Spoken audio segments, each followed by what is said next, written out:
Guys വേൾഡിന്റെ പുതിയൊരു വീഡിയോയിലോട്ട് എല്ലാവർക്കും സ്വാഗതം. ഇന്ന് ഞങ്ങളൊരു എക്സ്പെരിമെന്റ് ആയിട്ടാണ് വന്നിരിക്കുന്നത്. അപ്പൊ നമുക്ക് ഒരു വിനാഗിരി എടുത്ത് ഇവിടെ വെക്കാം. ഒരു ബലൂൺ ഇതിനൊക്കെ ആവശ്യമുണ്ട്. കുറച്ച് ബേക്കിംഗ് സോഡ എടുത്ത് ബലൂണിൽ ഇടാം.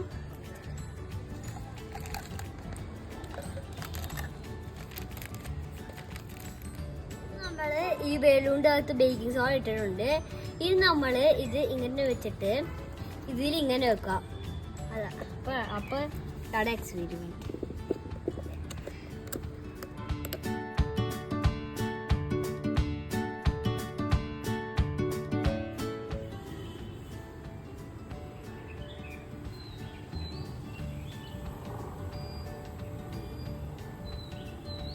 നമ്മുടെ വിനാഗിരിയും ബേക്കിംഗ് സോഡയും ഇട്ടുള്ള ഏതാണ് ഇപ്പൊ കാണുന്നത്. ഇഷ്ടപ്പെട്ടെങ്കിൽ ലൈക്ക്, ഷെയർ, സബ്സ്ക്രൈബ്. പുതിയ വീഡിയോ ആയിട്ട് വരുന്നു. അപ്പോഴേക്കും ബൈ ബൈ.